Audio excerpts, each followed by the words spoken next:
Hello student, welcome back to my YouTube channel Student Study Point, and I hope that you all are fine. So let's move on to a new topic which is to be just discussed today. So let's start. Hi student, 11th class से जो third आपका chapter चल रहा है तो उससे ये next video है। तो देखिए अभी तक हमने बात की थी velocity, speed, uniform, variable speed, इस तरह से। तो अब उसके बारे में बात कर लेते हैं कि उनका जो हम उनके बारे में बात करते हैं, उनके न्यूमेरिकल जो बेस है वो कैसे है। तो देखिए एनसीईआरटी की बुक में ही 3.1 में एग्जाम्पल है। तो देखिए एग्जाम्पल तो काफ़ी लेंथी है लेकिन थोड़ा छोटा करके लिखा हुआ है। तो एक कार है, ठीक है। तो वो क्या कर रही है, सरल रेखा में गति कर रही है और उसके लिए उन्होंने बोला कि 3.1 एक फिगर बनी हुई थी बुक्स में, तो वो ये बना रखे हैं नीचे, ठीक है। तो कार क्या है, ओ बिंदु से 18 सेकंड में पी तक पहुंचती है, यानी यहाँ से और 18 सेकंड में कहाँ तक पहुंचती है, पी तक पहुंचती है। फिर यानी मैं टिक लगा देता हूँ, चलिए यहाँ से यहाँ तक जाने में इसको लगते हैं 18 सेकंड, ठीक है। और डायरेक्शन है चलने की, ठीक। अब 6 सेकंड में क्यू पर वापस आती है, यानी पी से क्यू तक, यहाँ तक 6 सेकंड में वापस आती है और डायरेक्शन है, ठीक है। और तो औसत चाल और औसत वेग निकालना है, ठीक है। दो पॉइंट हैं, दो पॉइंटों के लिए निकालना है। एक तो ओ टू पी पॉइंट पर, यानी जब ओ से पी तक जाती है वो। दूसरा है ओ से पी तथा पी से क्यू तक वापस आने में जो औसत वेग उसका होगा, जो औसत चाल है, वो दोनों चीज़ निकाल के बताएंगे। तो देखिए सबसे पहले जब हमें औसत वेग औसत चाल के बारे में बात करें तो हमें पता होना चाहिए विस्थापन और दूरी का। तो चलिए पहले पॉइंट ए की बात करते हैं। तो पॉइंट ए की अगर बात करें तो पॉइंट ए में क्या है, देखिए औसत चाल निकाल लेते हैं पहले। तो औसत चाल के लिए क्या चीज़ होनी चाहिए, पहले दूरी और विस्थापन दोनों का पता कर लेते हैं, ठीक है। दूरी कितनी होगी और विस्थापन कितना होगा। तो दूरी देखिए ओ से पी तक की दूरी आप निकालेंगे तो 0 से कहाँ तक है, 360, यानी 360 मीटर। 360 पे पी लिखा हुआ है, तो 360 मीटर की क्या होगी दूरी, और डिस्प्लेसमेंट में कितना होगा, चलिए लिख देता हूँ, विस्थापन कितना होगा, ये हो जाएगा, क्योंकि सरल रेखा है तो जितनी दूरी होगी उतना ही क्या होगा, विस्थापन होगा, ठीक है। टाइम कितना लगा, 18 सेकंड। तो इसका मतलब जब दूरी और विस्थापन सेम हो तो वेग और चाल भी क्या आती है, समान आती है। तो आप औसत चाल निकालिए या वेग निकालिए, दोनों ही क्या होंगे, बराबर होंगे। क्या होगा, या तो आप लिख लीजिए यहाँ दूरी और यहाँ क्या लिख लीजिए, विस्थापन। कोई सी भी चीज़ आप लिख लीजिए बटे समय। तो कितना आ जाएगा, यह आ जाएगा दूरी 360/18, तो यानी 18×36 कितना आ जाएगा, 20 मीटर पर सेकंड आपकी आ जाएगी, चाल आ जाएगी। यानी औसत चाल क्या आई, 20 मीटर पर सेकंड उसकी औसत चाल है। कब, जब वो ओ से कहाँ तक जाता है, केवल पी तक जाता है। अब सेकंड पॉइंट जो है, सेकंड पॉइंट में बोला गया है कि वो क्या करता है कि 6 सेकंड में वापस क्यू तक आ जाता है, ठीक है। तो इसके बारे में, ये यूज कैसे होगा उसके बारे में बात करते हैं।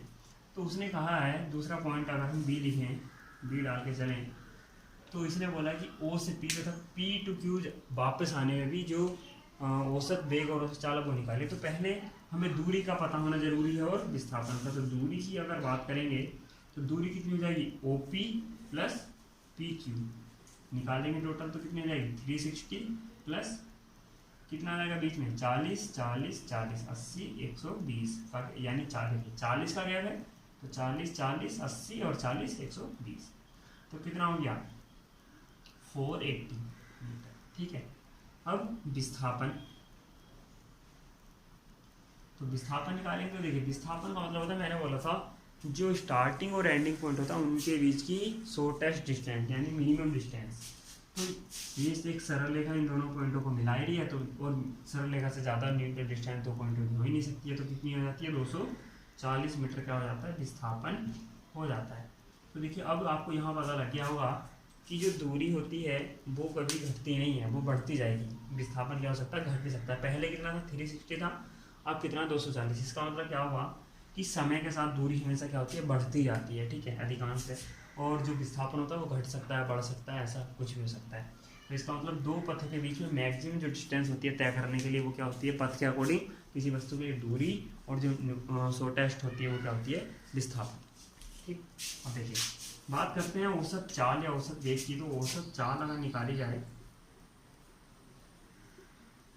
तो मैंने आपको बताया था औसत चाल के लिए क्या होता है, दूरी बटे कुल समय। तो कुल दूरी बटे कुल समय, ठीक है। कितना आएगा, कुल दूरी कितनी है 480, और समय कितना है, टोटल टाइम कितना हुआ, टाइम अगर आप निकालेंगे तो 18 सेकंड वो है, प्लस 6 सेकंड ये है, फिर 18 और 6 24 सेकंड, ठीक है। तो यानी 24 सेकंड, 24 दूनी 48, यानी 20 मीटर पर सेकंड क्या होगा, आपकी चाल होगी, जो औसत चाल रही होगी। कब, जब वो ओ से पी और पी से क्यू तक वापस आया है। अब क्या करते हैं, बात करते हैं किसकी, औसत विस्थापन की, वो सॉरी औसत वेग की। औसत वेग, तो औसत वेग अगर आप निकालेंगे तो कुल क्या आएगा, कुल विस्थापन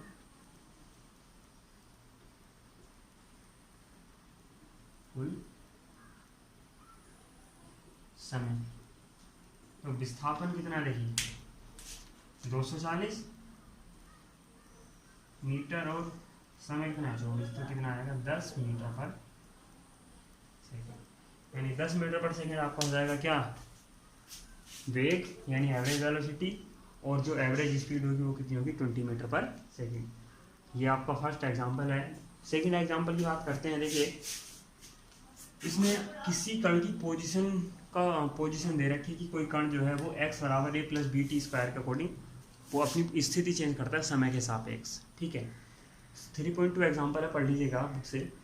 और जो देखिए इसमें कुछ चीज़ मैंने हटा दी है, यहाँ 0 समय 0 t पर औसत वेग पूछ रखा था, वो मैंने इसलिए हटा दिया क्योंकि उसको आप उसमें जो यहाँ जिस बेस पे इन्होंने न्यूमेरिकल सोल्व कर रखा है, तो उस बेस को समझने के लिए हम अपकलन की जरूरत पड़ेगी। तो हम इस वीडियो के बाद नेक्स्ट वीडियो में एस्केलेशन के बाद अपकलन ही समझाएंगे। तो पहले अपकलन समझाने के बाद जब आपको अपकलन समझ में आ जाएगा तो इस चीज़ का बेस भी आपको समझ में आ जाएगा कि वो क्या कैसे निकाला था, ठीक है।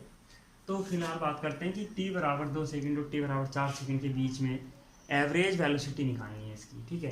तो इसका मतलब दो पोजीशन होगी, एक t बराबर जो t1 हुआ ये हुआ और t2 हुआ ये हुआ। तो t1 पर 2 सेकंड और t2 पर 4 सेकंड मतलब टाइम आपके पास। तो पोजीशन भी दो होंगी, x2 और यानी x t1 वाली कंडीशन होगी और एक x t2 वाली कंडीशन होगी। आप इसकी बात करें तो a और b जो है वे क्या है, कॉन्स्टेंट है। तो a और b की जो वैल्यू है वो क्या है, कॉन्स्टेंट। तो a प्लस बी और t1 स्क्वायर तो ये हो जाएगा, इसका हो जाएगा a प्लस बी और t2 स्क्वायर। सॉरी a और b की वैल्यू रह गई, तो a की जो वैल्यू है वो है 8.5 मीटर, जो a की वैल्यू है वो दे रखी है 8.5 मीटर, और जो b की वैल्यू दे रखी है वो दे रखी है 2.5 मीटर पर सेकंड स्क्वायर, मीटर पर सेकंड स्क्वायर इन्होंने दे रखी है बुक में, ठीक है। तो अब देखिए अब हमें क्या निकालना, औसत वेग निकालना। तो टाइम देखिए हमें दो क्या चाहिए, एक तो कुल विस्थापन चाहिए। तो औसत अगर